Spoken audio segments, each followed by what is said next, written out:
Quando alguém fala, nós somos a maioria, portanto nós somos a vontade de Deus, no sentido metafórico, há embutido nessa ideia de porque a maioria é maioria, então ela deve significar alguma coisa de positivo. E às vezes a maioria pode ser simplesmente muito ruim.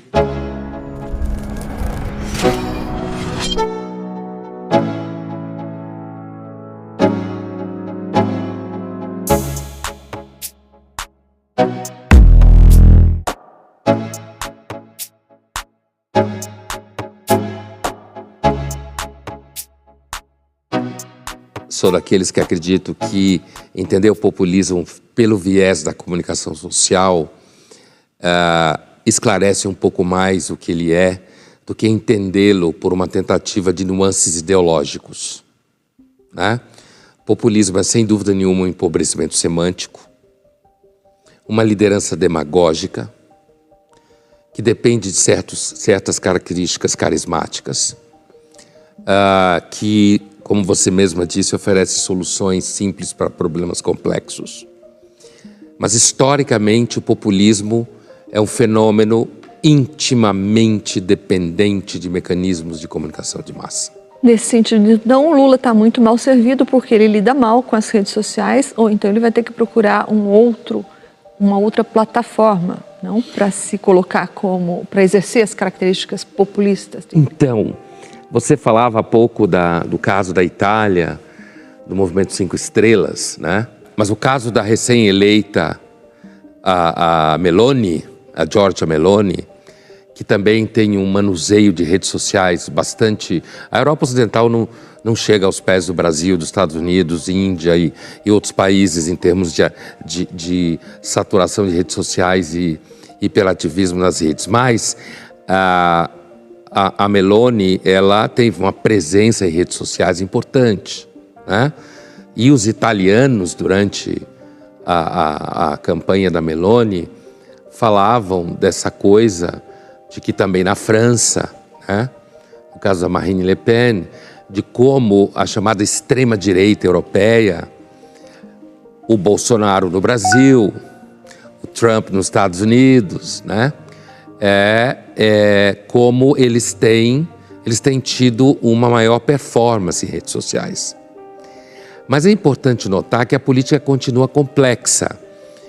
Porque, por exemplo, se a gente pensar nas recentes eleições do midterms americano, em que se falava da grande onda vermelha do Trump e dos republicanos, não aconteceu, né?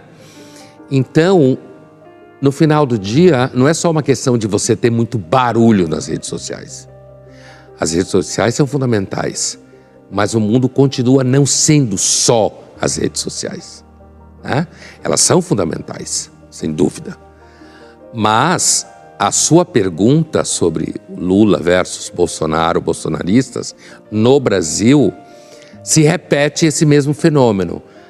A extrema-direita ou a direita parece se movimentar melhor nas redes sociais, dominar melhor a linguagem, e seguramente tem a ver com o fato de que essas figuras elas conseguiram crescer nas redes sociais como, inclusive, uma reação ressentida ao fato de não encontrarem representatividade na mídia profissional, vista como normalmente de esquerda, pessoas de elite, gente metida, né? E que, nesse sentido, as redes sociais seriam uma ferramenta para dar voz ao povo.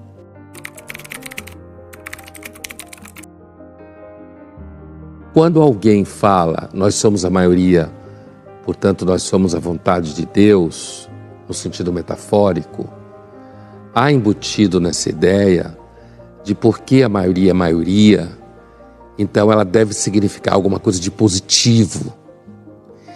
E às vezes a maioria pode ser simplesmente muito ruim. Os plebiscitos se valem dessa tese.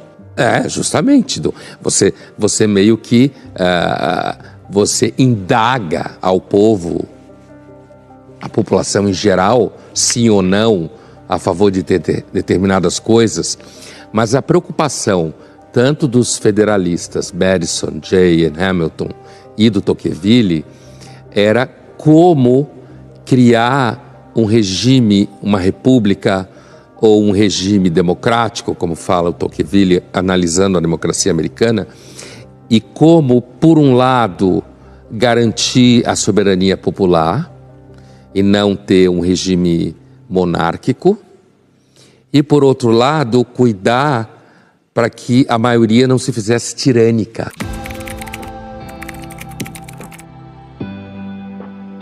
Olha, eu gosto de Jack Daniels, na falta de Jack Daniels pode ser Johnny Walker também.